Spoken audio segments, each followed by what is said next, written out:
नमस्कार मित्रांनो, आपण एक आज पत्र समजून घेणार आहोत, पण त्याआधी चॅनलला लाईक, सबस्क्राईब आणि शेअर करायला विसरू नका. तुम्हाला मी एक पत्र वाचून दाखवणार आहे. हे पत्र आहे अमेरिकेचे पहिले राष्ट्राध्यक्ष अब्राहम लिंकन.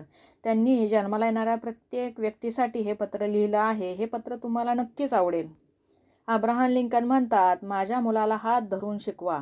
जगाच्या ह्या विशाल शाळेत त्याचं आज पहिलं पाऊल पडणार आहे. बाहेरच्या जगात आपला आपणच वावरण्याचा त्याचा आज पहिलाच दिवस आहे आणि काळ सगळ्या गोष्टी त्याला अनोळखी आणि नवीन वाटणार आहेत.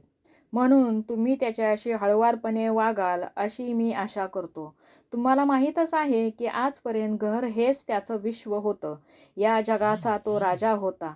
त्याच्या जखमा बांधायला आणि त्याच्या दुकऱ्या भावनांवर फुंकर घालायला मी कायम हजर होतो. परंतु आता सगळ्याच गोष्टी बदलणार आहेत. आज सकाळी या घरापुढच्या पायऱ्या उतरून तो उत्सुकतेने, आनंदाने बाहेर पडेल आणि त्याच्या मोठ्या धाडसाला सुरुवात करेल. या धाडसामध्ये बहुधा संघर्ष, दुःख आणि निराशाही असेल. या जगात जगण्यासाठी त्याला विश्वास, प्रेम आणि धैर्याची आवश्यकता भासेल. म्हणून लोकहो, त्याचा चिमुकला हात धरून त्याला आवश्यक त्या गोष्टी तुम्ही शिकवाल अशी मी आशा करतो. शिकवाच त्याला, पण शक्य असेल तर ममतेनं, प्रेमाने. सगळीच माणसं प्रामाणिक नसतात. सर्वच स्त्री-पुरुष खरेपणानं वागणारे नसतात. हे त्याला कधीतरी समजून घ्यावं लागेल हे मला माहीत आहे. जगात जसा वाईट माणूस असतो तसा चांगला माणूसही असतो आणि एखादा शत्रू असेल तर एखादा मित्रही असतो. हे त्याला शिकवा. दुष्ट आणि दादागिरी करणाऱ्या लोकांना त्यांची जागा दाखवणं ही सर्वात सोपी गोष्ट असते हे त्याला लवकरात लवकर शिकवू द्या. पुस्तक वाचण्यातून मिळणारा आनंद त्याला घ्यायला शिकवा. आकाशात भराऱ्या घेणाऱ्या पाखरांचं, सूर्यकिरणात गुणगुणणाऱ्या मधमाशांचं आणि हिरव्यागार टेकडीवरील रानफुलांचं शाश्वत रहस्य शोधण्यासाठी त्याला निवांत वेळ मिळू द्या. त्याला असं शिकवा की फसवण्यापेक्षा अपयश पत्करणं अधिक सन्माननीय असतं. त्याला स्वतःच्या विचारांवर निष्ठा ठेवायला शिकवा. मग इतरांच्या दृष्टीने ते विचार चुकीचे असले तरी सुद्धा.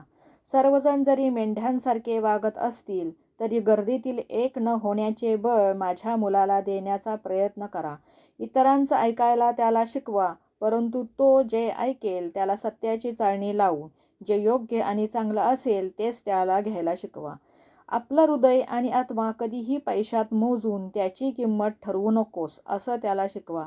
आपलं वागणं योग्य असेल तर आरडाओरडा करणाऱ्या जमावाकडे पूर्ण दुर्लक्ष करायला, आपल्या तत्वांसाठी निर्धाराने संघर्ष करायला त्याला शिकवा. लोकहो, त्याला हळुवारपणे शिकवा, पण त्याचे फाजील लाड करू नका.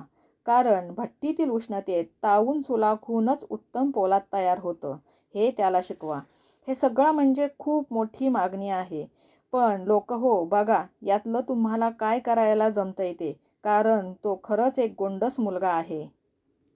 यातून आपण काय शिकलो तर जन्माला येणारी प्रत्येक व्यक्ती पहिली गोंडस बाळच असते. येणाऱ्या प्रत्येक परिस्थितीमुळे ती घडत जाते. मग प्रत्येकाची परिस्थिती ही वेगवेगळी असते. मग ती प्रत्येक व्यक्ती म्हणून वेगळी घडत जाते. अब्राहम लिंकन म्हणतात, परिस्थिती कोणतीही असो, प्रत्येकाने हे पत्र समजून घेऊन जगात कसं वावरायचं हे समजून घ्यावे. इतकंच.